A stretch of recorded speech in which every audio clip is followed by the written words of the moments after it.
Hey Anthony, how are you? Good, bud. How are you? I'm good. I'm good. Another warm day. I don't think that's changing anytime soon. Yeah, agreed.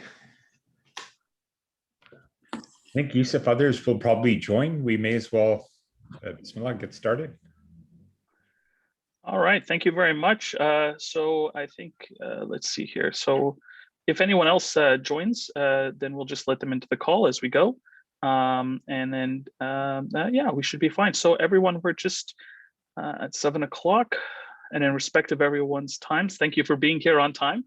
So Bismillahir Rahmanir Rahim, in the name of God, the Beneficent, the Merciful. As Muslims located in British Columbia and as a Muslim organization, we are committed to the process of decolonization and reconciliation with First Nations and Indigenous communities. As a member and executive of the BCMA, I acknowledge that I am on the unceded territories of the Musqueam, Squamish, and Tsleil-Waututh nations. We thank them for having cared for this land and look forward to working with them in partnership as we continue to build this province together. The BC Muslim Association is the largest Muslim organization in the province of British Columbia, providing educational, Islamic, marital, burial, counseling, sports, youth, and humanitarian programs, and more. We have 17 locations across the province, including one in Castlegar, where a mandatory evacuation notice due to wildfires was just lifted. We ask Allah to support and protect all the people of Castlegar and BC from any disaster. On this note, I would also like to mention that the BCMA is coordinating a humanitarian response to the tragedy in Linton, where 90% of the buildings were destroyed by wildfires. To support this initiative, please send your donations to eTransfer@thebcma.com. They are tax deductible and just reference Linton. The purpose of today's town hall is to hear from our community and members about your experiences with anti-Muslim bigotry and Islamophobia, as well as provide a background on what the underlying threat to Muslims and minorities are and where it comes from. Tonight, our agenda will start with Corporal Anthony Statham of the RCMP, who will discuss with us what hate crimes, incidents, biases, and the importance of reporting them is, as well as what resources are available for victims of hate crimes. We'll then have an overview and background of transnational white supremacy and the weaponization of social media with BC-specific hate facts provided by a partnership with Google and Moonshot CVE.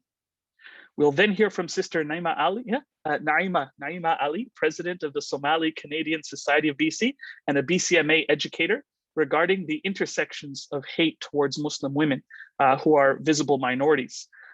They face and bear the overwhelming brunt of attacks of Islamophobia in Canada. We'll then open the floor to hear from our audience, yourselves, about your experiences and thoughts. I know it can be difficult, but we do ask everyone to limit their comments to around 2 minutes in order to give everyone a chance to speak and share their voice. This session is being recorded because the feedback we hear from you today will be shared with the provincial and federal government to inform anti-racism and anti-Islamophobia legislation, inshallah. Your picture and name, however, will be removed prior to any sharing. Anyone who is uncomfortable may feel free to post your messages in the chat, and we'll read them at the end of the meeting. I'd like to now introduce Corporal Anthony Statham with the BC Hate Crimes of the RCMP to share with us what hate crimes are, how we can understand what the differences are, and how to address them. Anthony. Assalamu alaikum. Thanks so much for having me. And you can hear me okay, Yusuf? All loud and clear. Okay. And I have got my presentation ready to go here.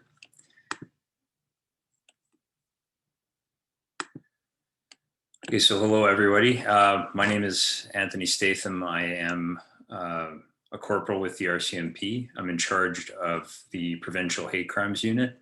I'm currently, typically we're a two-person unit. At the moment, I'm on my own. So I'm one of two full-time hate crime investigators in BC at this time. The other officer works for VPD. That being said, all police officers in this province are trained to investigate hate motivated crime. So literally every single everywhere in BC is covered in that respect for any complaints of hate crime or hate incidents. Where my team often will take conduct investigation will be in circumstances where there's a hate propaganda offense. So I have a short presentation. It's quite a bit to do with the law in Canada, and hopefully just underpins some of the things that are that Yusuf will present later in the conference, and then some of the discussion afterward.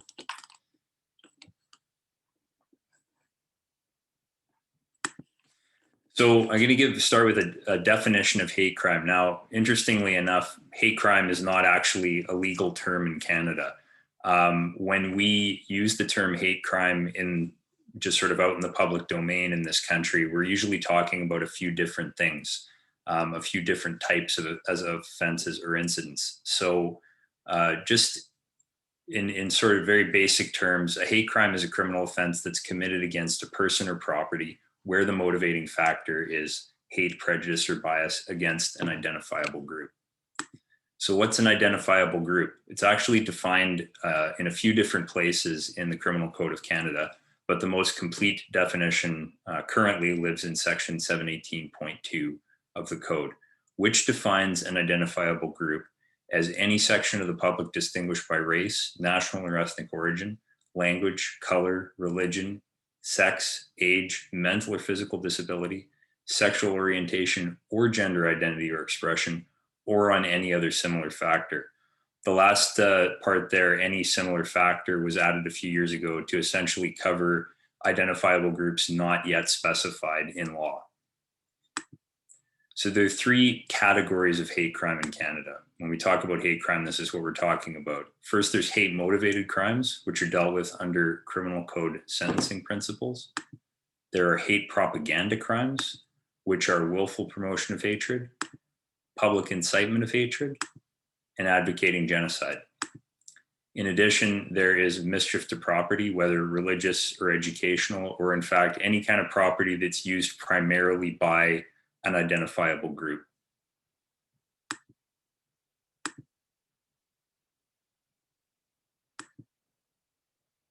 Just going to wait for my presentation to catch up with me. I might have frozen out here. Just stand by, everybody.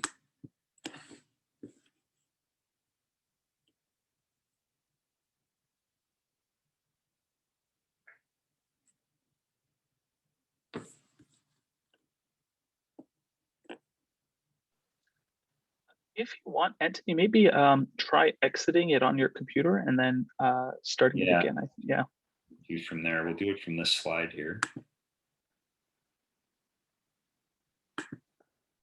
So I'm first going to talk about hate motivated crimes. So hate motivated crimes, in fact, make up the overwhelming percentage of hate crime. When we sort of use the term hate crime, this is generally what we're talking about. I have a graphic here of a suspect who was involved in a very hateful, very aggressive, racist tirade in Abbotsford in 2017. Very interesting, this case, because this suspect was convicted of assault without actually physically touching the victim. But it was the courts found that it was aggressive and sort of violent in mannerism and word, to the point where this person was convicted of assault. So the way that the law works is that at the front end, it's dealt with the same way any assault would be. The offense is assault. Police arrest the person for assault. He gets charged with assault, and then gets convicted of assault. Now, at that point, the court's able to consider a sentence that's potentially longer if it's proven that the offense was motivated in part by hate, prejudice, or bias. And that involves applying sentencing principles under section 718 of the code. So a little bit different from in the United States, for example, where you either have an assault or you have a hate assault. you either go with one or the other. The way that the law works in Canada is a little bit different. The logic is that it's harder to prove a motivation for an offense than it is to prove the offense itself. So if somebody walks up and hits me, that's fairly easy to prove in court. Their motivation for doing so, not always the case. So what in Canada, what the courts have tried to do is secure a conviction for a substantive offense like assault, uttering threats, mischief, or damage to property. And then at that point, if they're not able to prove the motivation, at least they've secured a conviction for the substantive offense. So I'm going to differentiate hate-motivated crime from a hate-motivated incident. So a hate or bias incident may be motivated by all the same factors as a hate-motivated crime, but it doesn't reach the threshold of being a criminal offense. The example that we see, unfortunately, way too much in BC and in Canada is verbal abuse or offensive statements, strangers to other strangers, out in public, and use of racial slurs. So hate incidents are serious, and if they're not addressed, they can escalate to criminality and violence. They, of course, can cause trauma, fear, and depression for victims, and they can have a negative impact on senses of community and individual safety.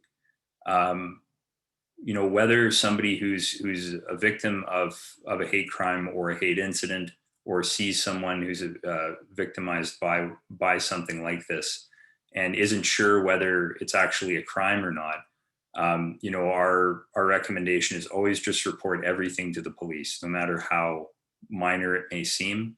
At minimum, the police can always go and speak to somebody about their behavior. They can identify them, and they can make an assessment about whether this person could escalate to other forms of criminality, more serious criminality. So willful promotion of hatred, this is a hate propaganda offense under section 319(2) of the Criminal Code. So it's everyone who, by communicating statements other than in private conversation, willfully promotes hatred against any identifiable group. And when we use the term hate speech in this country, this is typically the law that applies, section 319(2). Now, the important thing to understand with that section of the law is it's always balanced against section 2 of the Canadian Charter of Rights and Freedoms. So section 2 of Canadian Charter of Rights and Freedoms guarantees freedom of thought, belief, and opinion, including freedom of press and freedom of conscience, peaceful association. The important thing to always remember is that in Canada, we do not actually have free speech. We have freedom of expression. Freedom of speech is something guaranteed to Americans under their First Amendment. In Canada, we have, for what you might, sort of a lack of a better description, say a reasonable limit on what can actually be said in this country. There is a proposal to amend this section of the Criminal Code to include a definition for hatred to clarify what hatred actually means, because I think the criticism around this law is that it says that you can't say things that are hateful against other people, but it doesn't really provide a very solid definition of what that is. We know that it has to be serious, but of course, what some people might consider very serious is subjective to others. So it would be good for the courts to clarify, the government to first clarify, and then the courts to litigate what hatred actually means in this context.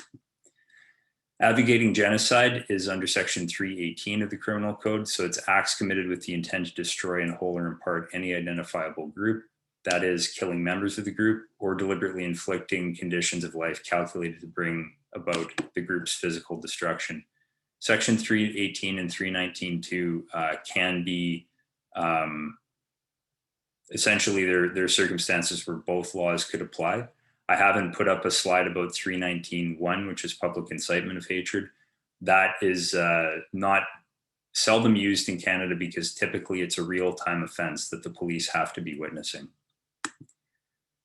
Finally, mischief to property under section 434(1). This is, of course, a very disturbing, upsetting graphic from Cold Lake, Alberta a few years ago. applies to destruction or damage of property used by an identifiable group, including religious or educational premises. And if the commission of the mischief is motivated by bias, prejudice, or hate, this section of the criminal code also provides for increased punishment. So consideration of hate, prejudice, or bias is actually built into this law that deals with really any structure used by an identifiable group. So just put a few questions up just to put this in everybody's mind. So I'm a victim of a hate crime in real time. You know, it's happening right now. What should I do? So the first step is to create distance, and there are different ways to create distance: walking away, running away, going inside a safe place. You know, if on public transit, getting on or off the transit. Those are all ways to create distance. It's not always possible. It's sort of a circumstance, an awful circumstance where you have to do your best. The other key component is to call 911 and say what's going on, that you're being victimized by, that you're the victim of a hate crime or one that's happening in real time, and then ask for help from those around you and create witnesses. All of this information is also available on the Resilience BC website. Have the address right down there. So second question, I'm a victim of a hate crime that's happened previously. So it happened minutes or hours, days, weeks before, but it's over. What should I do then? So the first step is to call the local police department on the non-emergency line and ask for help from any witnesses. And that's, you know, in the context of something that, you know, happened minutes before. Ask for help and gather evidence from witnesses. We all have our cell phones out these days, and it's incredible, sort of the things that are captured indirectly out in public these days on cell phones. Again, all of this information is also available on the Resilience BC website. And then lastly, a question that comes up often is, when is hate crime terrorism? So the answer to that is that both hate crimes and terrorism can be committed for ideological reasons, of course. When a significant attack occurs, both hate crime laws and terrorism laws may apply, and it's a requirement for responsible law enforcement agencies to delegate investigation of all, pardon me, all applicable criminal offenses. So with the London attack a few weeks ago, that suspect has been charged, in addition to homicide, has been charged with a terrorism offense, and I think quite rightly. It's the second time in the past year where we've seen that in Canada, where someone has been charged with terrorism in addition to homicide. And the question that came up in 2017 in Quebec City, when the suspect attacked the Centre Culturel there, was why was this suspect not charged with terrorism? It's a really valid question. It has a terrorizing effect. So why was that suspect not charged? The law hasn't changed. I think that the how law enforcement and how the courts are viewing this is changing, and I think it's heading in the right direction. Certainly, I think at the end of the day, terrorism has to be litigated. It has to be brought to the courts and let the courts decide, and to interpret what terrorism means in this country. And I think that it's absolutely correct that the suspect in London was charged with terrorism. This is my contact information. I unfortunately have to go as soon as I'm finished this presentation. But the email, the handle to reach me at is BC_hate_crimes at the RCMP email handle. If you don't manage to write that down, then I'm frequently in contact with both Yusuf and Tarek. They can give you my email address, and of course, happy to answer any questions, any inquiries. If anyone needs more information about the things that I've talked about, quite happy to do that. And thank you very much for having me this evening. Thank you very much, Anthony. It's much appreciated. I think that it's important for people to know that you sharing your voice here in the presentation with us tonight is part of an ongoing relationship between the BCMA and the RCMP. We are honored to have the continuing support of both yourself, the RCMP, in building these partnerships and understandings with the Muslim community. One thing our members may be unaware of is actually how we work with law enforcement. So there is an issue of something called jurisdictional reporting, as well as jurisdictional authority. To very simply explain this, while law enforcement organizations work and support one another, they also have their own geographies or territories of responsibility, such as the VPD in Vancouver and the RCMP, where there are usually no municipal law enforcement organizations. Surrey would be an example. There's a real importance for us to be aware of who our law enforcement partners are and build these relationships with them. As a province-wide organization, for instance, the BCMA works with RCMP, VPD, transit police, and more municipal law enforcement agencies. And we do this in order to have faster and better communication and understanding between our communities and the law enforcement organizations who support and serve. So thank you so much, Anthony. It's very appreciated joining us tonight. Thanks so much again. And again, I hope the rest of the meeting goes really well. Thanks. Thank you. Now, brothers and sisters, we're going to have a brief overview of global and local hate trends, the weaponization of social media, and the virus of transnational white supremacist hate. These are really the core trends that are driving Islamophobia, both in Canada and around the world. Some of the data we're going to share with you today is from Google, as well as Jigsaw, which is their social project arm for online hate, and Moonshot CVE, which is an organization dedicated to understanding and quantifying this data.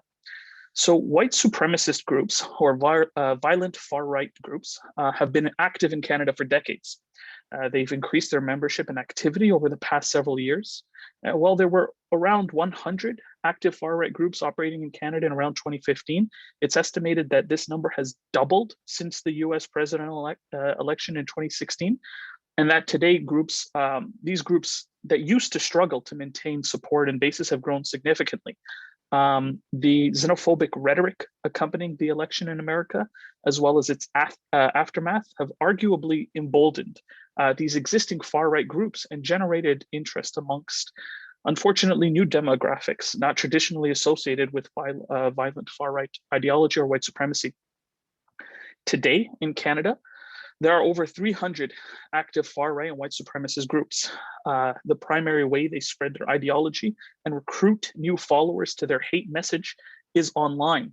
Moonshot CVE and Google Jigsaw, they focused on measuring and countering violent far-right activity in the online space, such as collecting search traffic from different far-right extremist streams, including groups that are present in Canada, such as neo-Nazis, 3%ers, and the KKK.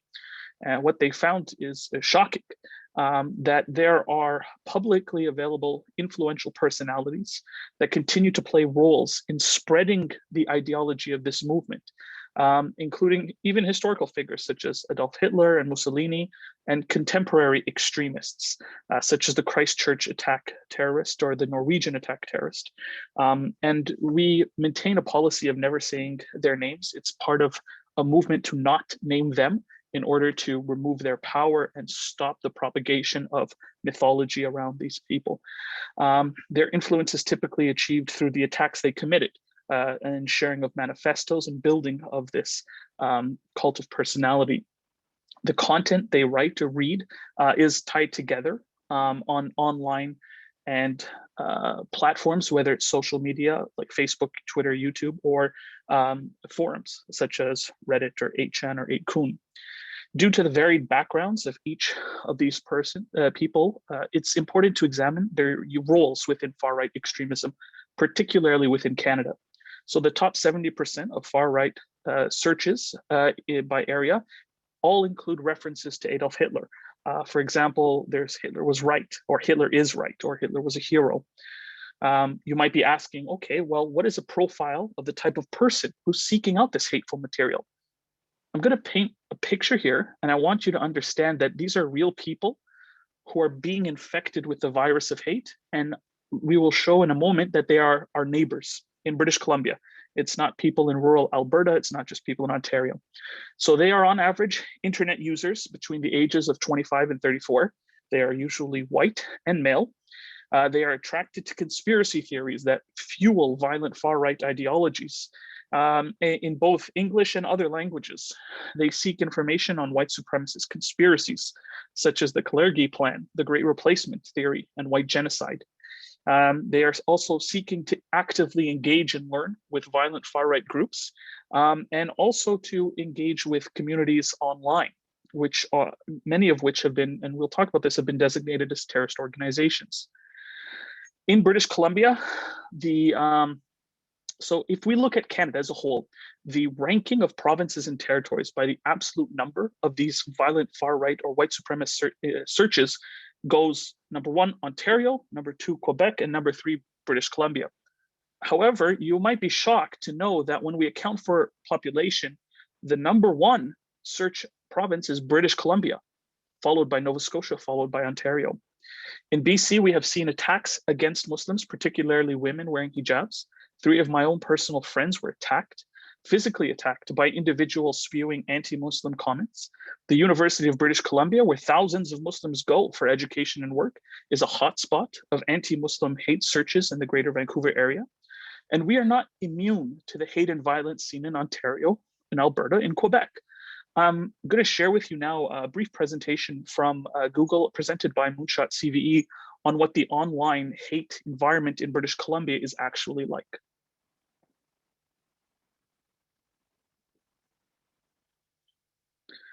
So this is about violent far-right search traffics in British Columbia between March 2019 and March 2020, which was the last year that this data was available. I guarantee you, based on the work we are doing, we know that it is much worse now than it was then. So let's see.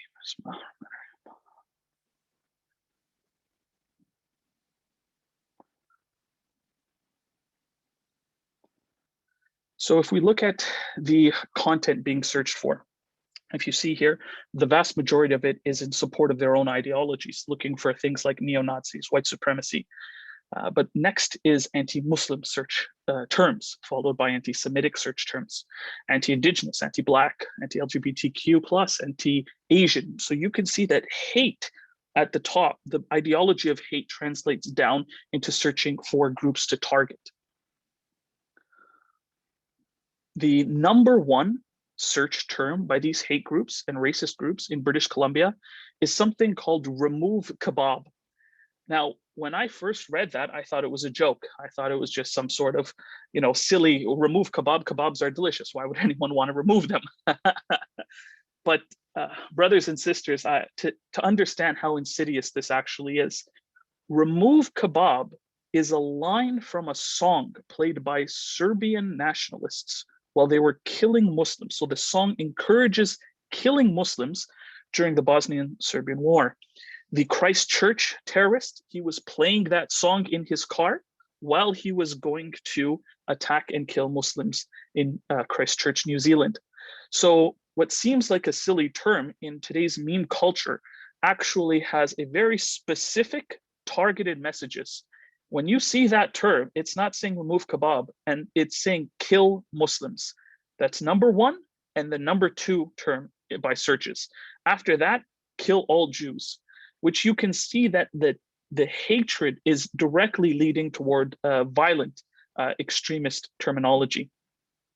See, by far, the code words that are being used, which are driving a culture of motivation to attack and kill Muslims, is being used throughout the province, and this was just a snapshot of a moment in British Columbia search histories. And again, this is across Canada, by the way. So what we see in British Columbia is reflected across Canada. Thousands and thousands of searches for how to kill Muslims. If we look at the provinces where these search terms are coming from, Ontario is number 1, and we would assume that because just of population. But if you look closely, you'll see something rather shocking. It's that even though British Columbia has nowhere near the population of Quebec, we are still number 2 in terms of overall search terms against Muslims. This is a screenshot of Vancouver by the postal code. And where the bright red sections are is where the highest volume of anti-Muslim and violent far-right extremist hate content is being searched from. If you look at section 32, sector 32, you'll see that's actually UBC. So as I mentioned before, what we would have assumed to have been a bastion of openness and liberal thought is actually one of the hotspots of anti-Muslim hatred and attacks. And this goes to show you that it's anywhere and it's everywhere. If you live in any of these area codes, these are where the 15 postcodes for anti-Muslim searches in Vancouver, V6P, V6T, V7M. So as I was saying earlier, these people are our neighbors. They are living in our cities, they go to our schools. It is not some far-flung problem, and it is not something that we should ignore or make us to seem that it's not something that we have to deal with here in British Columbia. Now, you might be asking, okay, what is the ideas motivating people to search for things like this? Why would someone who's, you know, a youth, someone who's like just starting in life, why would someone want to kill Muslims? Why would they want to search for things like this? Research reports by our Department of National Defense suggested that the longer COVID-19 pandemic rages, the stronger this right-wing extremism and other threats in Canada is likely to become. What we are seeing is that the funnel of hatred is leading people to join organizations which have been designated as terrorist groups. This includes groups such as the Proud Boys, the Base, which is a white supremacist group named after Al-Qaeda. Then there's Atomwaffen Division, there's Three Percenters, the Aryan Strike Force, the Russian Imperial Movement. These are all hate groups operating within Canada that were designated as terrorist organizations. What this practically means is that these groups can no longer raise money or operate. This is a great step to dismantle part of the infrastructure of hate. However, banning the hate organizations is not stopping them from spreading their hate beliefs and ideology. The members of these groups can still reorganize and can, you know, still carry out attacks, as well as to encourage attacks by spreading online propaganda. We can slow them down, but they might just as well form a brand new hate group. It is the ideology itself and its myriad expressions which needs to be understood and countered in a productive and evidence-based approach. White supremacy or white supremacism is the belief that white people are superior to those of other races and should thus dominate them. The belief favors the maintenance and defense of white power and privilege. White supremacy has its roots in a now discredited doctrine of what was called scientific racism, and it was a justification, a key justification for colonization. Many of us here come from countries that were colonized. It underlines a spectrum of contemporary movements, including neo-Confederates, neo-Nazis, and Christian identity movements, which, just like ISIS, which hijacked Islam, they hijacked the message of Christianity for a warped political mandate. Different forms of white supremacy put forth these different conceptions of who is considered white. They might say that it's only our people from Northern Europe, or it's only people of certain skin color or perspective.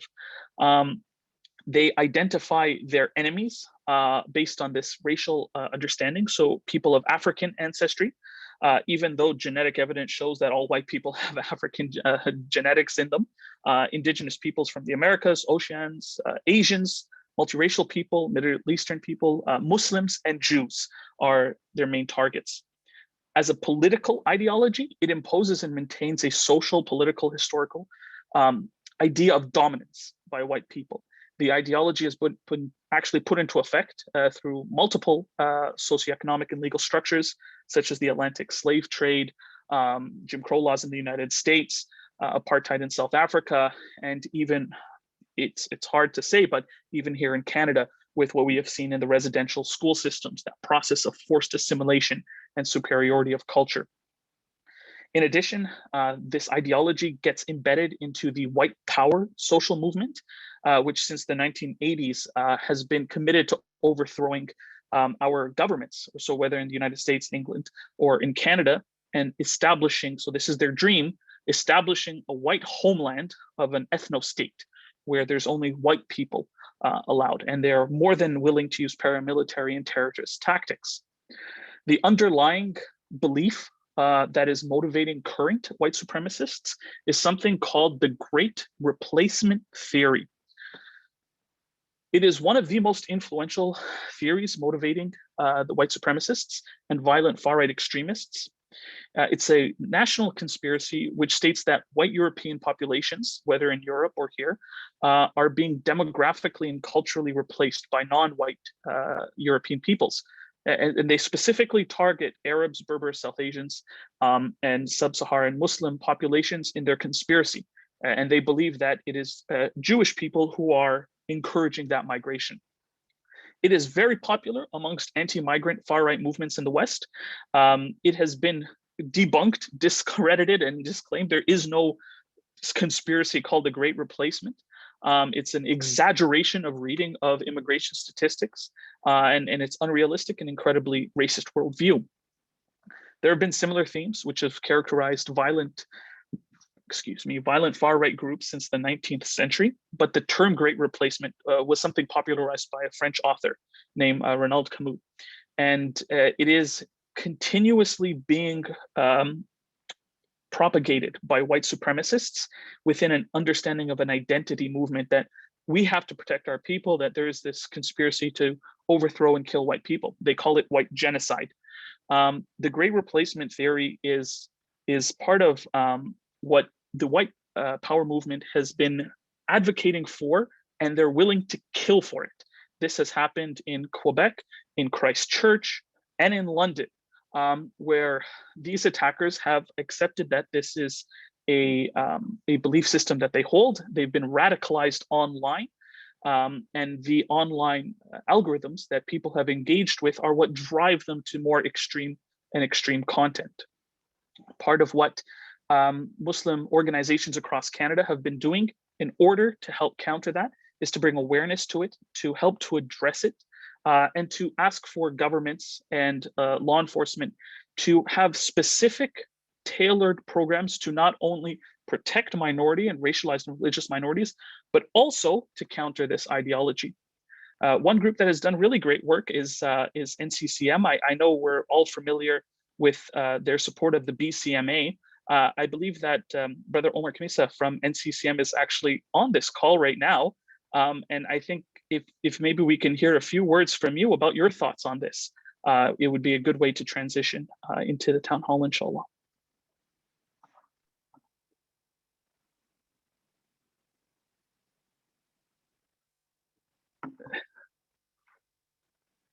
Brother Omar, it does say you're unmuted, but we cannot hear you.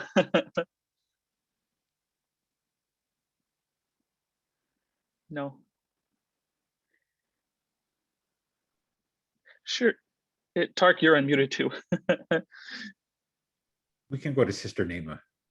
Yeah, I think that's, and then we'll come back to Brother Omar once we can sort that out. So as part of our understanding of what this challenge is and how we can support our community as well as protect our community, it's always important to remember that it is Muslim women who are facing the brunt of Islamophobic attacks. I'm going to now allow and introduce Sister Naima Ali, who is the president of the Somali Canadian Society of BC, as well as a BCMA educator, to share a few words and perspective on it from an intersectional point of view. Thank you, Yusuf. Assalamu alaikum. Hello, everyone. Thank you all for joining us and being part of this needed conversation. Today, we as Muslim women are being targeted. The people who face the majority of Islamophobic attacks in Canada are women. So visibly, Muslim women have been abused, shot at, insulted, pushed into traffic, kicked, stomped on, spat on, beaten, and killed because of anti-Muslim bigotry and hate. In Alberta alone, the vice chair of Anti-Racism Advisory Committee in the city of Edmonton has reported that there were 18 attacks against Muslim women in Alberta this year. We also know that hate crimes are vastly underreported. This number is likely much higher. As a woman, we've long taken precautions, but lately we have to be hypervigilant, reflecting the new normal of living in a country that has seen attacks against Muslim women, most of them Black or people of color and wearing a hijab. These attacks happen in the context of rising hate crimes against Muslims and the emboldening of white supremacist and neo-Nazi organization in the province. So as residents of Canada, we care deeply about this country. We should be able to be who we are, worship as we choose, and wear whatever we want without fear or harassment. The tension in our communities is high and the fear is almost palpable. We know that finding common ground in this issue is challenging, but we are committed to invest all that it takes to reestablish a safe space for all of us to share. We also know that there is no single solution to this problem. So we're seeking to join with all like-minded, peace-loving problem solvers out there to put an end to this violence. No one is born to hate. Hate is learned behavior. So the question is, how do we as a society unlearn hate? Thank you. Jazakallah, Sister Naima. Again, it is our Muslim sisters who are facing the brunt of attacks. It is our collective responsibility to do everything in our power in order to not only protect them, but protect all of our communities. What Sister Naima was saying about the intersectionality of hate. So Black, Muslim, woman, all of these are compounding factors in the discrimination bias and attacks that women face. I'm just going to see if Brother Omar, were you able to fix your mic? Let me give you co-host authority. Maybe that might work. Let's see, is it working now? Alhamdulillah. Alhamdulillah. I had to change to different earphones and then restart the whole microphone. Alhamdulillah, it worked. But as I was trying to say, I really want to just applaud the BCMA, Brother Yusuf, Brother Tariq, for putting on these kind of town halls. It's so important to have these conversations, especially as we see the arise of events really after London, where it's almost been like an everyday occurrence where Tariq just sent me something last night of a bus stop in BC that somebody got with vandalism on it, right? And these kind of situations are happening every day, and it just keeps on looking like it gets worse and worse and worse. Just last week in Edmonton, there was a sister that was shot at, right? And alhamdulillah, nothing, she didn't get hit, but it's one of those things that really just absolutely tear me apart. And that's why we need to have these kind of conversations as a real big first step as we head in towards this National Action Summit. But make no mistake, this is a first step. This is a first step to finally have this conversation. Everyone in this room knows very well everything that the Canadian Muslims have been fighting for years, from when Iqra Khalid was fighting M103 and the government shut her down, saying Islamophobia isn't even a real thing at that time, to having a real conversation now. So having these conversations, having representation from all the entire community, and really making sure this is a safe space to talk about our lived experiences, to talk about our policy thoughts, and even if we disagree, we know that we have one goal in mind, and that's to make sure that our over 1.5 million Muslims in Canada don't have to feel scared leaving their house. Because for me, I can speak on behalf of myself, where I say I do not want to have another call like I got on Monday morning from London, or on a Saturday night from IMO, or from a sister saying that she's scared to leave home because she's wearing hijab. The amount of calls we've got from sisters in Calgary and in Edmonton saying we're scared to leave our house, the amount of times my wife in our car has said that every time she sees the pickup truck drive by, she's more attentive. It doesn't need to happen anymore. So I really applaud this kind of conversation, and I really applaud the community for really speaking their truth. And I would say that if anyone does need any more support, Tariq and Yusuf have been above and beyond everything they need, but you're always welcome to reach out to them and get my contact too, because that's exactly what we're here for, to make sure it works. And I'm really, looking forward to just hearing everyone's ideas, everyone's thoughts, as we continue this town hall tonight. Jazakallah khairan, Brother Omar. Again, we appreciate the work that NCCM is doing. As Muslims, we're all on one team. Our hearts are with one another as believers, and it is together that we're going to be able to address these and other challenges facing our community, from environmentalism, as we're seeing with the forest fires, to anti-racism, to Islamophobia. Together with united hearts and minds, inshallah, we will be able to make Canada a more beautiful and inclusive place. Brothers and sisters, so now we will start the town hall segment of the event. We want to hear from you about any specific stories or concerns or ideas which you'd like to share.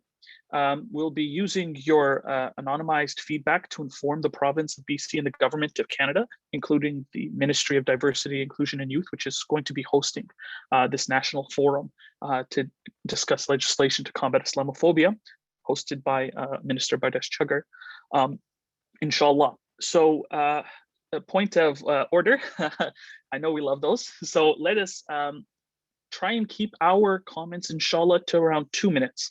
So if we give everyone as much opportunity to share, I think that would be very kind.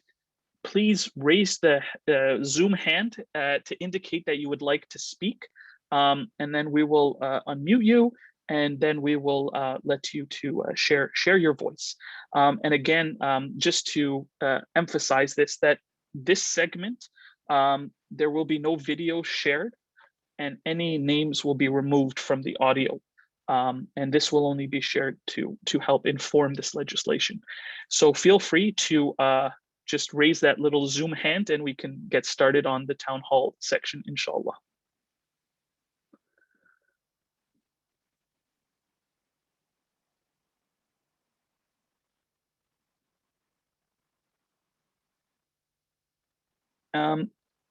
This would be the opportunity to share stories of Islamophobia that you've experienced, things that you're concerned about, or ideas you have in order to help address both individual biases as well as systemic change.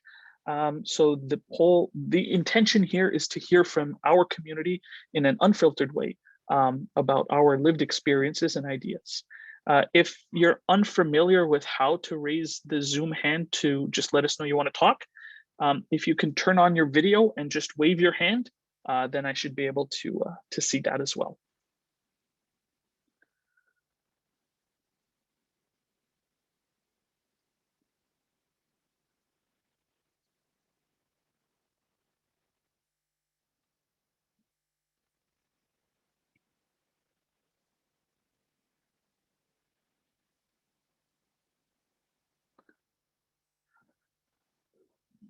Dr. Nayeler Habib, please, you can unmute yourself. You have to click unmute, Amo. Assalamu alaikum, everyone. Wa alaikum assalam rahmatullah. The time is too short, so I will just present. There were 2 articles that I read, and I have extracted some paragraph from it, which I feel are quite relevant points that these 2 authors make. Should I do that? But I don't have much experience about Islamophobia suffering ourselves. Yes, please. Okay. The first article is by Monia Mazik, published on June 15 of this year. And the heading is, "The roots of Islamophobia are much deeper than most Canadians can comprehend." She writes, "After years of experience in government policy, national security, and Islamophobia over the past 2 decades, I have often argued that there are 2 manifestations of anti-Muslim hate. Both are problematic and both have been left to fester. They can only be combated through swift and rigorous government action. The first one is the most visible to the naked eyes." I'm not reading the whole article. I have just picked up some paragraph. The first one is the most visible to the naked eyes. It takes the form of a woman wearing a hijab, being spat on or physically attacked in broad daylight. It is horrible and despicable. Law enforcement usually deals with this form of Islamophobia as a hate motivated incident or crime, but unfortunately it is rarely prosecuted, allowing the acts to become normalized. Most of the perpetrators are what someone can simply define as ignorant people. Ignorance breeds fear. Fear breeds hate. Hate hurts people. Sometimes it kills them. And I am saying here that even minor anti-race or Islamophobia should be dealt with big penalty or punishment. That's my suggestion. The second type of Islamophobia isn't visible. It is rooted in the system, and for most Canadians, the implications are not obvious. It exists in our government, institution, whether it be the RCMP, CSIS, our military forces, or the CBSA. All have been exposed over the years. The form of Islamophobia is not officially sanctioned by the state, but the associations and conclusions of government directives have been implemented by agencies in a manner that targets and profiles Muslim organizations and communities, and has produced bureaucrats and agents who have become invested in these Islamophobic practices. Shukriya, Uncle. I appreciate that. I'm just going to ask that just in respect of everyone's time, what I'll do is I'll go back and I'll find that article and I'll make sure I include it in a link to everyone in an email. So Shukriya, thank you for sharing your There voice. is another article you should also do that. Anti-Muslim hate exists not because of bad people, but because good people view Muslims as undesirable. That is true. Published in Toronto Star. Thank you. Thank you very much. I'm going to ask Sister Tazi now to go next, please.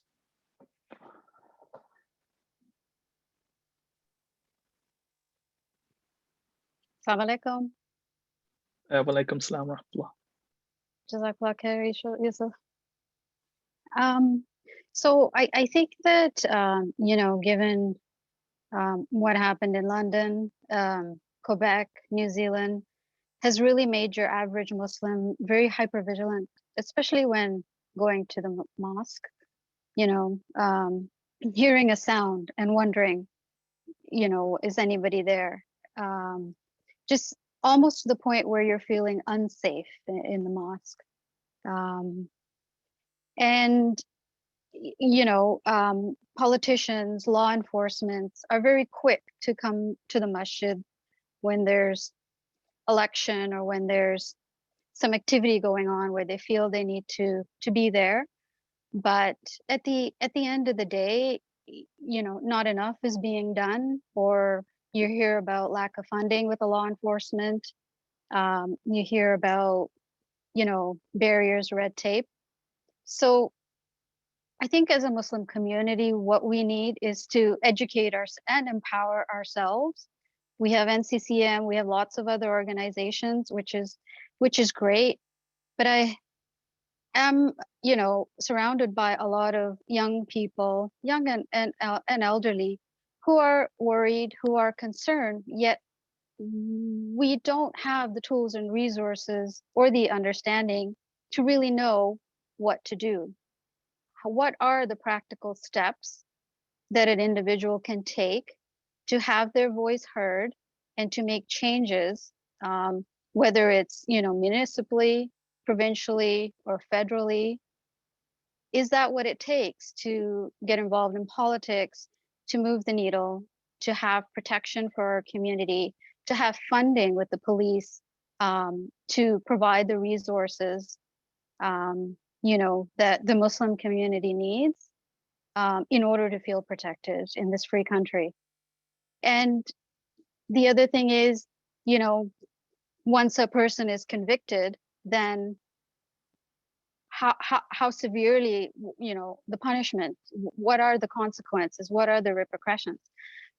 Because bottom line is, I feel that our community doesn't have the tools and resources and the know-how to really know how to be impactful to make a change.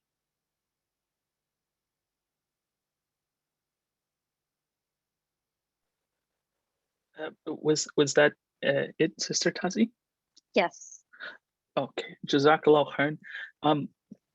Again, I think these kind of issues are what we're here to understand and to get the feedback from, because again, our community needs to have its voice heard. Our sisters and brothers need to have their voices heard and understood in order to find these solutions, which is why we greatly appreciate you sharing your voice here.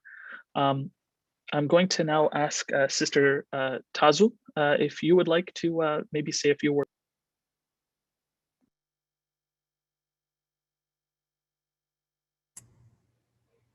Assalamu alaikum.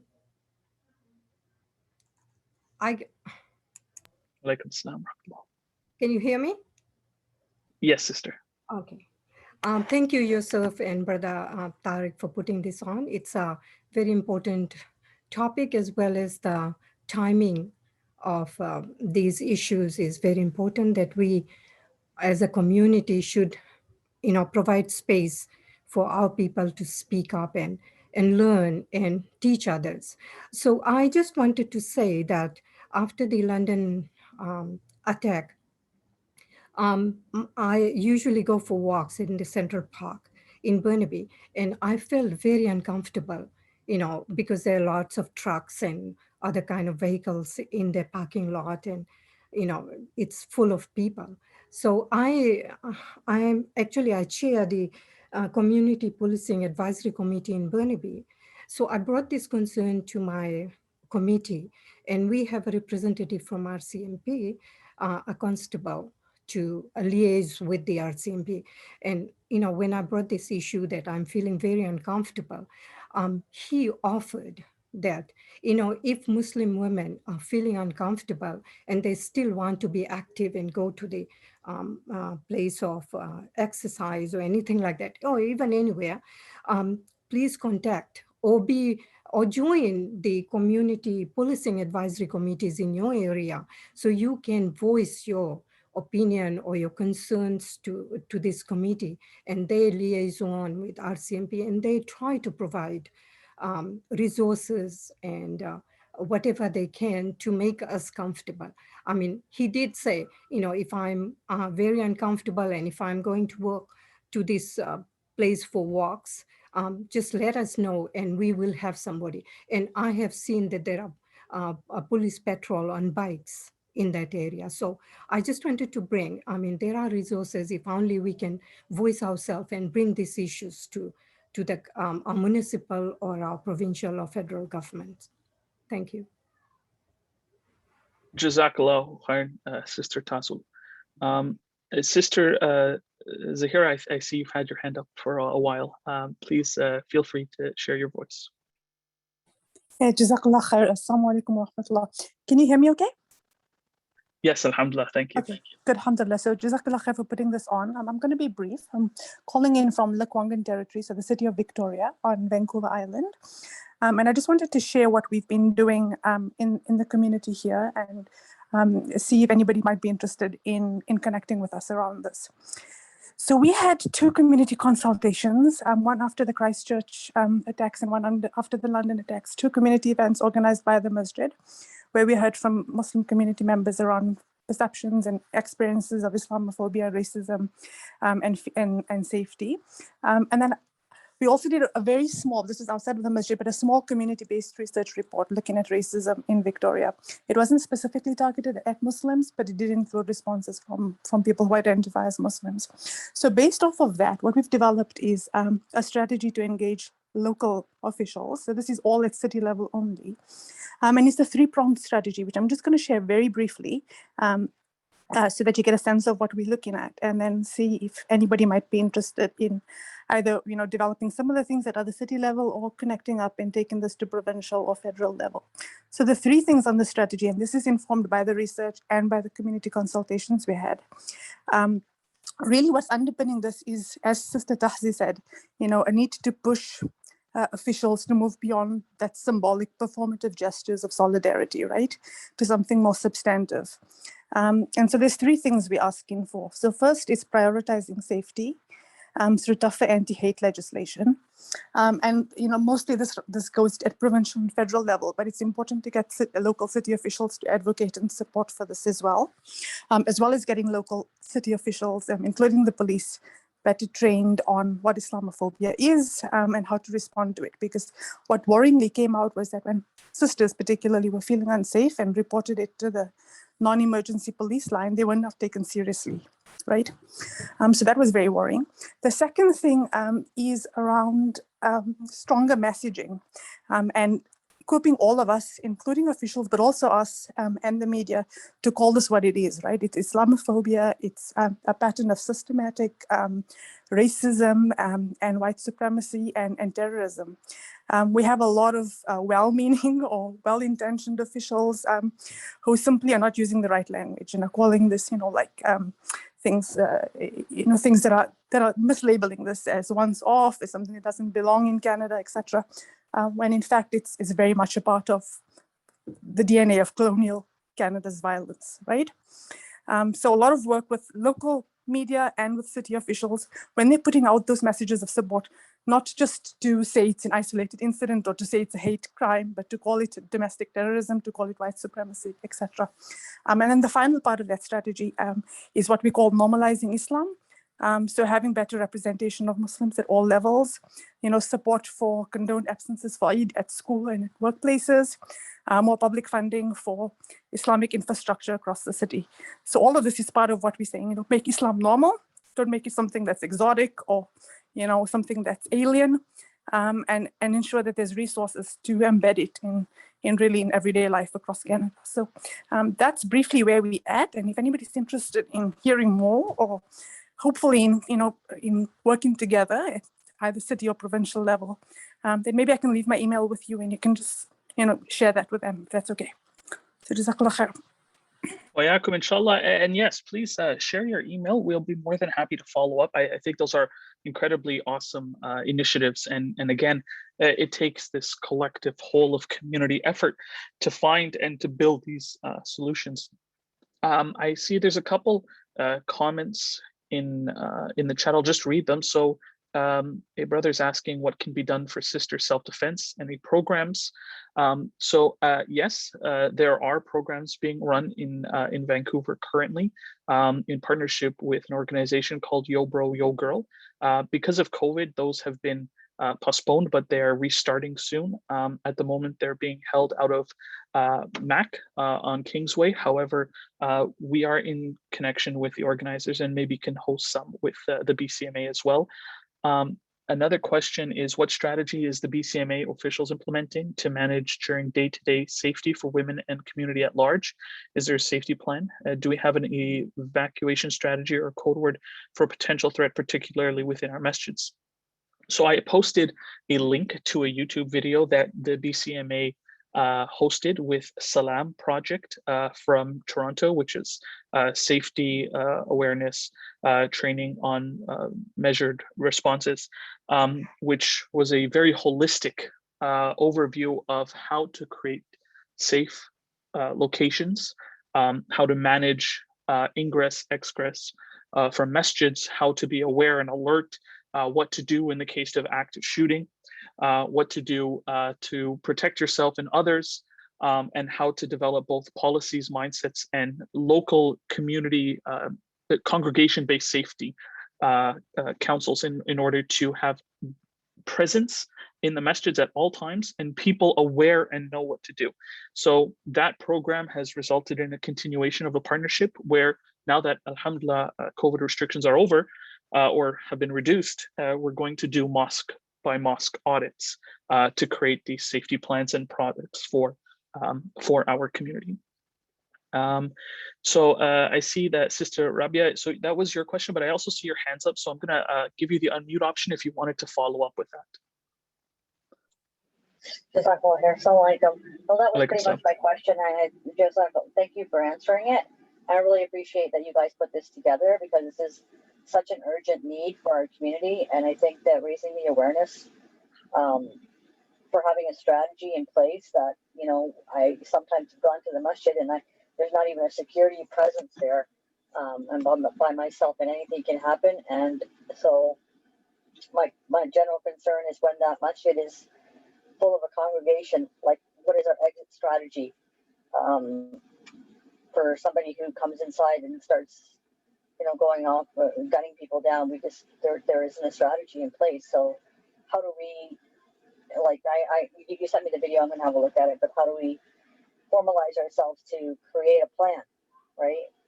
And a code word that we could have to maybe get the authorities involved or whatever. I mean, we just need a strategy, basically, for safety.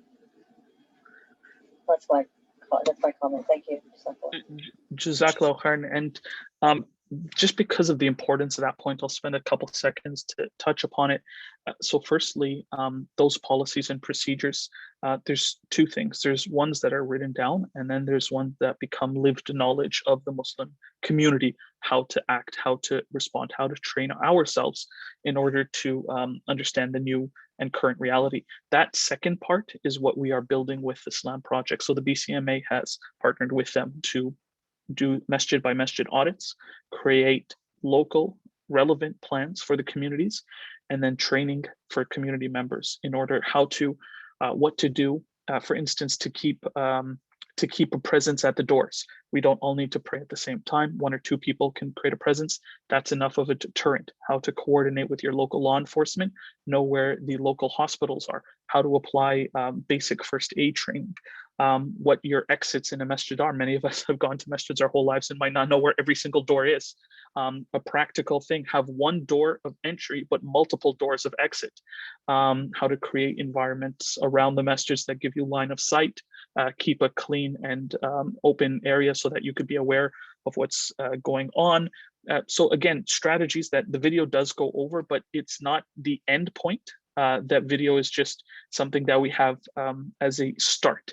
And the BCMA is incredibly committed to the protection, safety, and security of our brothers and sisters, because that's us, right? We all go to the same masjids. So thank you so much, Sister Rabia, for highlighting that important point. I'm just gonna read one comment that was posted in the chat. And then I see Brother Shaukat has been waving his hand at me. I'm pretty sure he's just saying hello, but after that, I'll give you an opportunity, and then Sister Shazia. And also, I don't know if anyone knows this, but we have an elected Muslim official on the Zoom call, Brother Shamarke Dubau, who is Somali Canadian, and he's a city councillor from Victoria. So I think it's important to also hear from our community members who have taken that burden of public service on their shoulders of what can be done. But just to start with this message, so being a teenager who was born and raised in Canada, as well as wears the hijab, I've noticed that the people around us are usually very uneducated in terms of what happens to people of various religious and ethnic groups. And where they aren't fully aware of what effect this has on a person, they immediately lighten the situation one way or another.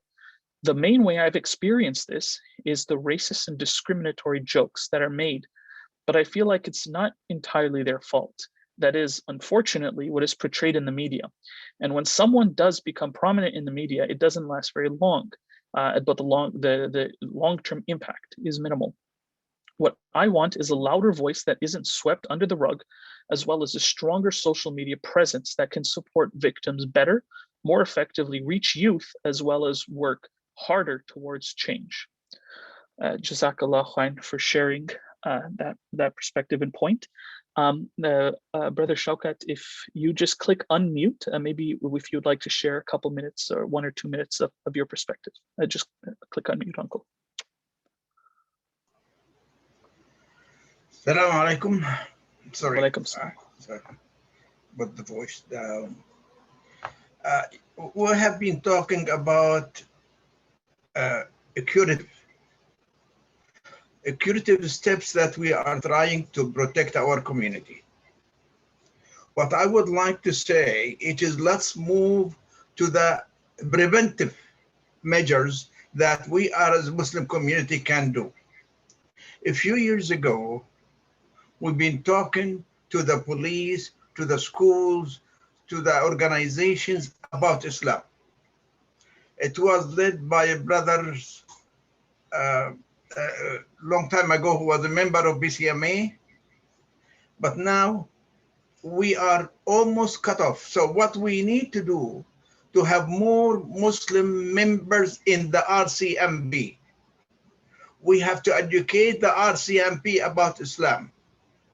We have to be active to bring speakers to this country, not only our imams who are preaching every week, but we need the scholars to have a forum, a community forum, and then we educate the people whom we live with.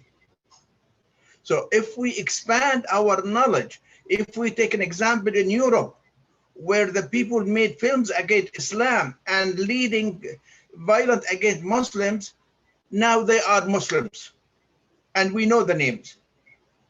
Well, let's be preventive. Let's work on these measures and educate the community around us and have our own people in the RCMP. Thank you, brothers. Jazakallah khairan, Amu Shawkat. Shukran jazilan. Again, learning from the experience of our elders as well as our youth is a humbling but important thing for us to always be aware of. We are one family, and we should always take into account both lived experience as well as useful passion in trying to find solutions. Speaking of youthful passion, Brother Imtiaz, I see you have your hand up. So if you want to share a few words with us, inshallah. Jazakallah, Brother Yusuf. Thank you so much, and the rest of the group for doing this, Brother Tariq and our speakers. I think it's a great enlightenment to go into depth of understanding hate and understanding Islamophobia. Just wanted to add and maybe further echo to some of the sisters and brothers that talking here. When identifying with Islamophobia, the first thing that we identify is our sisters, because you can self-identify with them as being Muslims by wearing their hijab. And this is something that's really important, that the community needs to understand that this is not a sisters issue, this is a community issue. So that means empowering our sisters. That means giving them the right to understand and to be integrated into the community, and giving the morals and ethics and understanding what they go through. I think only then we shall overcome, and only then we'll be able to help our community as well as ourselves. Thank you so much, Brother Yusuf. Thank you very much, Brother Imtiaz, for your incredible support and ongoing perspective of how to bring our community together to deal with these challenges. I think many times we always forget that we are one community. We are Muslims, and we do love each other, and we are here to support one another, sometimes in passion, but that's okay, in accomplishing our goals, our collective goals. Primarily safety and security for one another. Sister Shazia, I see you have your hand. Please feel free to share some words. You've been unmuted. You just click on. There you go. Assalamu alaikum, everybody. Walaikum I kind of joined a little bit late, but one of the things that I think is also really important in the community is having a support group for sisters to be able to come together and talk about their shared experience and feel like they're not alone. I did hold a healing circle with a few other organizations a few weeks ago, and the sisters that attended really benefited from being able to connect with one another with their experiences that they've been going through, and also just sharing the fear that they were feeling. So I feel like that's another aspect of what this community needs as well, for the sisters to come together and say, yes, we're going through this and we're going through it together, but we can come out stronger, and just give them a space to talk. It's really important that while we're going through such traumatic incidences, that we also have a space to heal as best as we can, even though it's not something that will go away completely. So like I said, I have run a healing circle, and I will be doing them more often, but with the support of the BCMA and getting that out there, I think that will help somewhat, just to help women feel like they are being heard and they are being supported, and there are professionals out there that are willing to give them the space. Jazakallah, Sister Shazia, if you want to put the contact information in the chat, inshallah, we can follow up on that. I'm just going to actually ask, his hand's not up, but I'm going to ask Brother Shamarke Dubo to share a few words. For those of you who might not know, he is a Somali-Canadian politician and human rights advocate. We've done many projects in the past with him. He cast his first vote in 2018, and on the same day, he was elected as a city councillor in Victoria. MashaAllah, and he became the first Black, first Muslim, and first city councillor of African descent in 152 years in Victoria. He's made many important contributions to that city, including passing motions to make public transit free for vulnerable and developing communities, as well as focused on issues that many of us here do understand and face, such as Renters Advocacy Committee, to give people voices. Part of what his focus has been, which ties in with what we're talking about, is an equity lens to decision making at the city level. Part of what we heard on this call was what can be done, how can we get engaged. In many ways, he is one of those Muslims who are bringing these progressive Islamic ideas to build more affordable, inclusive, and thriving cities, not just for Muslims, but for everyone. Brother Shamarke, Jazakallah for joining us today. And if you would like, please feel free to share some words with our community.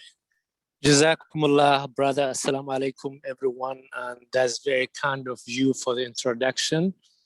And I was very happy to join and listen and hear all the ideas that has been shared. I just want to show my gratitude and thanks to my friend and colleague Zahir, who's a leader in my community, City of Victoria. And I listened her earlier spoke on the work she's doing with others in our community. And I'm very happy to be able to support that and the work that Zahir and others will do in Victoria. And I think as I was listening, everybody share ideas, it's really important to have this type of venues and for us getting together and sharing ideas, but also that we don't have to recreate the wheel. Some of us are doing well in certain communities so that we could learn what is a promising practices that is working for other cities and other communities so that we could tailor it and try in our community.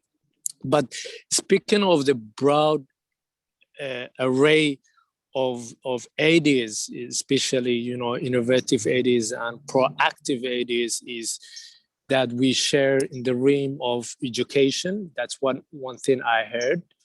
And the other thing I heard is law enforcement and community cohesion. And I think it all comes back to, as a community, how do we define public safety? Is it seeing more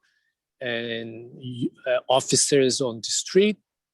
Or is it knowing what to do when incident happens? So I think it will be worth of having more in-depth discussion what community safety means and we define that and what could make us safe. And I think if there is opportunity for us, and when I say us, I'm speaking about BC, to have this more opportunity where we could brainstorm and learn from each other. But in terms, I came a bit late, sorry, I was in another meeting, but I also look forward the summit that will happen, which would target 3 levels of government, federal, provincial, and municipal. And I believe the portal to send recommendations is still on, the NCCM, the National Council for Muslims. And I encourage you to share your ideas because the recommendations that come from there could be implemented prospective communities. So I don't have much to add what Zahir has said in terms of Victoria, because she is taking the leadership and I'm just part of support and to make sure that we try to understand the city processes and make sure as I'm inside to see how we could make happen and translate the conversations into policy so that to see the work to be done. But thank you for having me, and I'm really happy you and everyone that tried to bring us, and I hope that we continue that. And as Sister Shashia was saying, such as the healing circles, and to see what other activities are other communities doing so that we could try them in our own communities. So thank you for having me, and I look forward from Victoria with Sister Zahir and others to really share what Zahir is working on and what would be a short-term goal and long-term goal. And just to end, one important point that I raised, we need to define what public safety and community safety is for us. And it might look different depending where we are at. Thank you, brother. Jazakallah khairan, Brother Shamarke. Thank you for sharing your voice. And in fact, we do look forward to meeting you and the entire Victoria community soon. So Brother Tark and myself will be going to Victoria as part of the Islamophobia Roadshow that we are hosting across the province. We will be meeting with the RCMP, with local politicians, as well as with BCMA and Muslim community representatives to really understand the local issues, as well as how we can provide support to one another. We'll be sharing more information about this across the BCMA chats in the upcoming days, inshallah. I see we have a few comments, a few people with their hands up. So Safiya, if you'd like to go, please, you're unmuted. Assalamu alaikum. I just wanted to share a few experiences that I've had growing up as a Muslim, that my family never practiced Islam very much. And I went to an American school in the States. I think one of the ways we can help the community be less, I guess, Islamophobic is teach our non-Muslim teachers what is and is not an Islamophobic comment from other students, and also teach our own Muslim kids how to defend themselves, because I remember a lot of kids would look at me and go, oh, Allahu Akbar, and then they would make an explosion sound and then just like make a really loud laughing with the whole class. And I would just sit there, not know how to defend myself, and just feel really small in that room. And the teachers would just be like, guys, calm down. And then that's it. And teachers would just completely ignore the comments. But also, yeah, everyone else saying to involve police and law enforcement for them to do a little better job at protecting our Muslim sisters, who is obviously Muslim, such as wearing a hijab. I do think they should get more involved, as I did have a recent experience at a coffee shop at Yaletown, where I was physically assaulted by a strange man who just came out of nowhere and slammed my laptop and walked away. While the police was called, but they didn't really get involved because they said they were busy. But yeah, again, I think we should educate everyone around us, whether they're Muslim or not Muslim. That's all. Jazakallah khairan. I'm sorry those experiences happened. If you DM myself or Brother Tarek Tayeb your contact information, we can follow up on that incident, inshallah. Again, at the very beginning, Anthony Statham was mentioning how important it is for every incident to be reported, and we can follow up after the fact. Vancouver is under the VPD jurisdiction, and we do have contacts with them as well in order to push these issues, because no issue is too small. Sometimes things do get lost. but that's not an excuse. That's something that we need to improve with our law enforcement partners. Again, I'm sorry that that happened, sister, but it's something that happens to many of our community, most men and women. And the BCMA has been in discussions with the Aspire program, which is offered by the Muslim Food Bank and Community Services, on a way to provide social service support to our community, especially in terms of mental health and trauma support, counseling, how to overcome these challenges. They specialize in this. It is a free service. It is something that they have been recognized by the government for. They provide cultural sensitive counseling for the Muslim community. And it's also something that is completely anonymous and can provide an avenue by which people can have a positive outcome from a very, very negative experience. This is something that our executives are discussing and hopefully we'll have firm follow through on our next meeting, inshallah. Also, I want to, I see that Brother Tark has his hand up, but is there anyone else who maybe wants to share, like Sister Sophia, a personal story of what happened to them? Or yes, like Sister Rabia, an idea or an understanding of how to address these concerns of Islamophobia and bringing our community together, because this is the forum, this is your opportunity. There'll be more, inshallah, but again, we're here to listen, we're here to understand, and we're here to take your opinions and ideas and bring it to the government, to law enforcement, to decision makers in order to have change. So I'll give everyone maybe a couple seconds to find that raise hand button on Zoom. I know it is sometimes confusing. I don't mind if you wave your hand. I'll accept that as well. So I'll just give a couple seconds.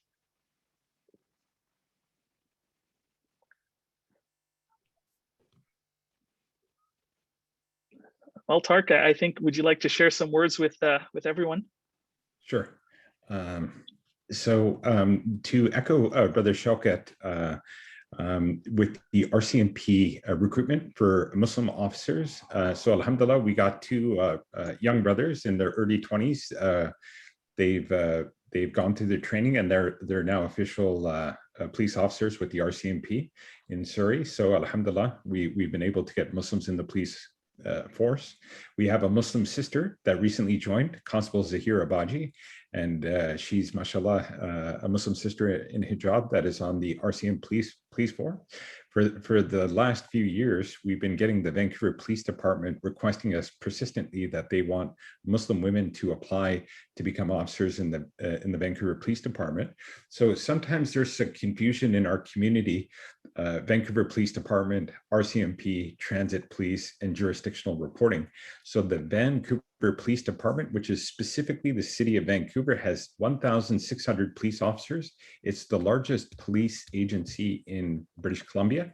And the RCMP's jurisdiction is not in Vancouver, it's in cities that don't have their own police forces. So Surrey just now has put together their own police force. So now Surrey Police is its own jurisdiction. So RCMP only has jurisdiction in places like Abbotsford, Chilliwack, and other areas that don't have their own city police force. So when reporting, ensure that 911 if it's an emergency, non-emergency, but getting to the hate crimes desk, which is for the RCMP, but for Vancouver, there's also a hate crimes desk as well. And you can connect with us, or if you have your police report number with NCCM and with us, we can follow up to ensure that your issue and incident is addressed and followed up on. And then the other aspect, there's another police force that people know less about. It's called the Transit Police. So majority of the attacks on Muslim sisters and Muslims in general are on buses and bus stops, SkyTrain.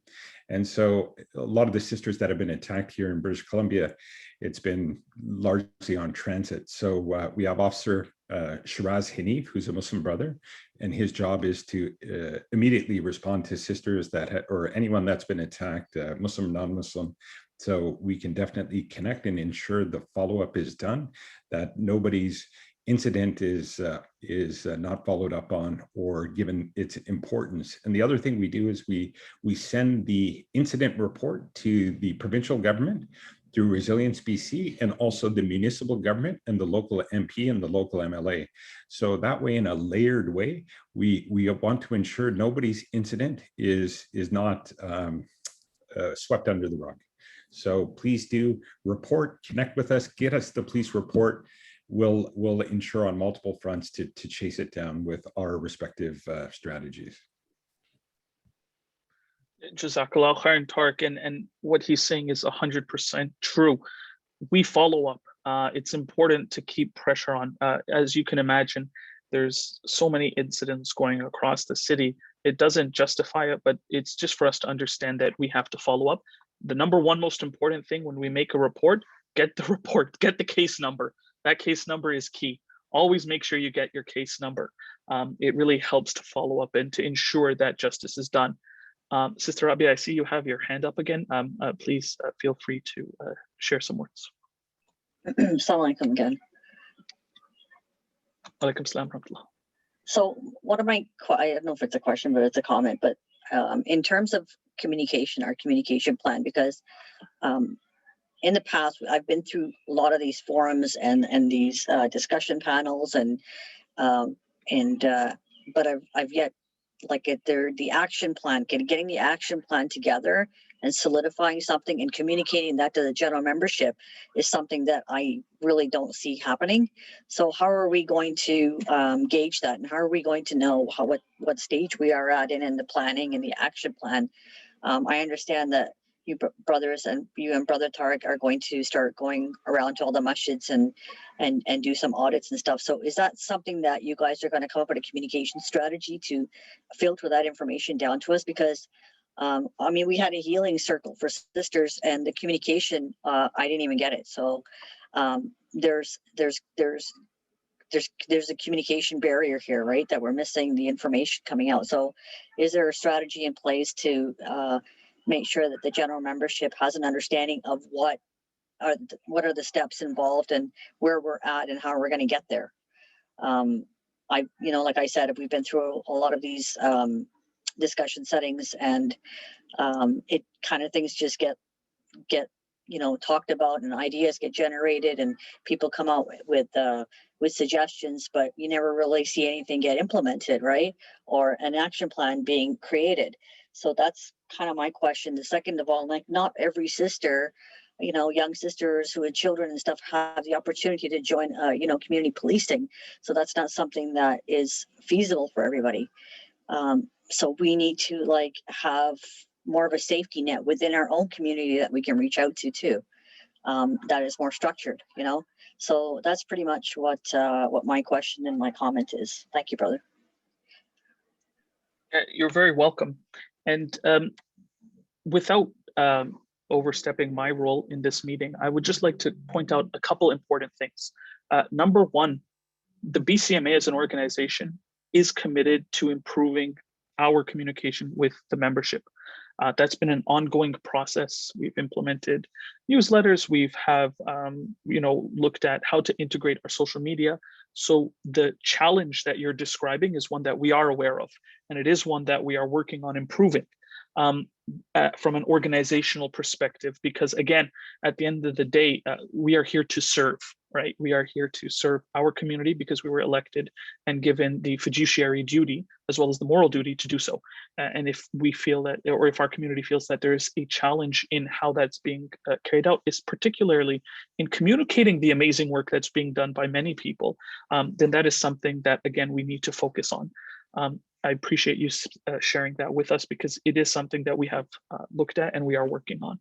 That's the first thing. The second thing is specifically in relationship to the anti-racism and Islamophobia roadshow project that Brother Tarek and I are doing.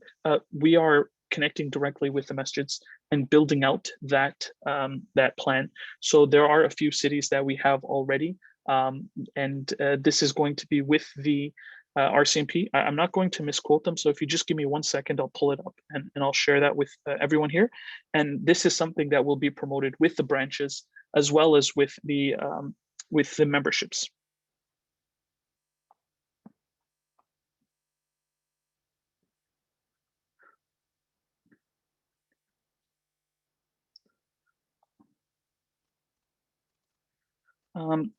Just in terms of taking everyone's time into consideration, I'm going to allow Brother Khalid to share some words. I see his hand up, and while he's sharing that, I will find that for you, Sister Rabia.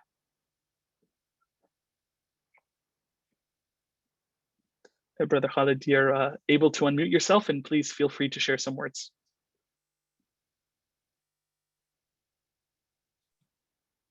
Assalamu alaikum. Walaikum salam. Can you hear me well? Loud and clear, alhamdulillah. Thank you. Assalamu alaikum. I'd like to thank you for organizing this this meeting.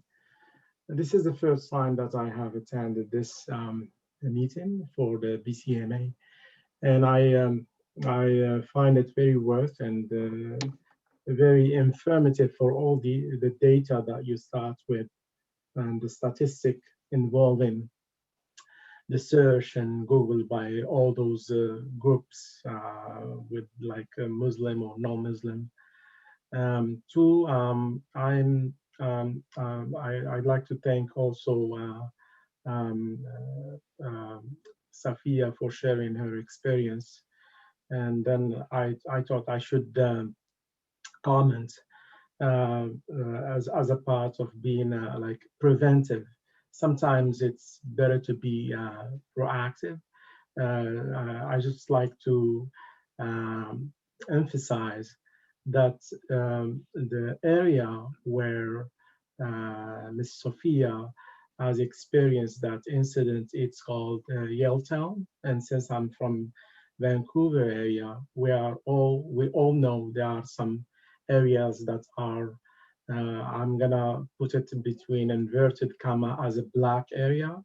So Yaletown is only 1 block or 2 blocks between Yaletown and the east side of Vancouver. So east side of Vancouver, there is a lot of homeless. There is a lot of people that are behaving under drugs and all that stuff. So unfortunately, Yaletown is a touristic area, but it's only 1 block from that area where the homeless comes and steal and do anything for drugs. But sometimes you can't determine, like some people have like cliche in their mind, they can just come and see you, but sometimes fight. But we don't know, we can't determine, is it under a factor of hate, or is it just something that they want to insult you or use some bad words, and then we can say, okay, this is a part of hate, or that may even lead to Islamophobia sometimes. So this is, I'm not going to be too long. This is just to emphasize that sometimes it's better that when I live in area, it's better that I know my limits, my boundaries, what my surroundings, where I live, like area in Surrey, in any area in the world, any city, there is some part that are jeopardized by this kind of criminals or people that behave under drugs. So that's my point here. So thank you for all. Thank you very much, Brother Khalid. If I understood correctly, what you were encouraging is that people maintain an awareness of their surroundings. I will say, just in order to make sure that there's a follow-up to your point, the majority of people who are on the downtown east side, they are not criminals. There are a section of them who are, and that is something that as a community, especially as the Muslim community, it is on us to solve that problem. If the Prophet ﷺ was here today, he would not ignore the challenges on the downtown east side, the majority of which are people suffering from mental health illnesses and generational trauma. There are criminals, but they are not the majority. Thank you very much for sharing your words and your perspective. I'm going to, inshallah, ask anyone if they have any follow-up questions or anything else they would like to add to kindly email us your points. We are going to wrap up our event today. But just quickly to Sister Arabi's point. So we have a community safety plan roadshow with the RCMP. The next one is going to be on July 2nd. So that's BCMA Surrey East. July 9th is going to be Abbotsford, and July 16th is Chilliwack. The upcoming dates across the province after that are still under discussion with the local branches in order to organize that. I will include that in a follow-up email, so everyone who registered for this event will receive that. One of the things I would really like to do now is to highlight and my sincere appreciation for our speakers today. Anthony, he has been a real support of the Muslim community, and he's been working with us on many projects to keep our community engaged, safe, and protected. So even though he's not here, you know, may Allah protect him and give him hadayah. And Sister Naima, always a pleasure to hear your voice and your perspective. A real leader in our community. It is incredibly heartwarming to see that you have taken such amazing roles, mashallah, and you know, an educator as well. So someone who is not just talking the talk, but walking the walk and helping our next generations. Brother Omar Kamisa, thank you for being here, sharing your words. Again, NCCM is done incredible work across the country, working with ministries, working with the BCMA, helping to convene and bring together communities in order to really bring this, this initiative of addressing Islamophobia, integrating Muslims into society as an integral part of society to the forefront. So we really appreciate it. Jazakallah khairan.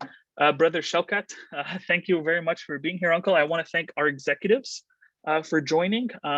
President Iltaf Saab, Jazakallah for being here. You know, Imtiaz, thank you so much. Again, we are all here to serve. We are here to support and serve our community. Sister Tazil, thank you so much for your voices and words. Shamarke, thank you very much. Again, Brother Shamarke Dubo, our Victoria City Councillor. Alhamdulillah, we need more Muslims like him in politics, not just for the benefit of our community, but really for the benefit of all communities.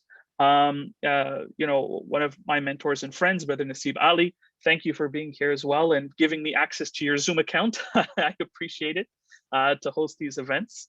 It is something that, you know, we really want to continue. And I see also Brother Malik Irfan. Malik Saab, thank you very much for joining as well. The people on this call are really the people who will bring the message to the community. We will kind of condense what we had here. We will reshare this. We will put in all the links into emails for everyone who registered, as well as to the executive chat, inshallah. Brother Tark, thank you so much for joining as well and helping to coordinate and bring this together.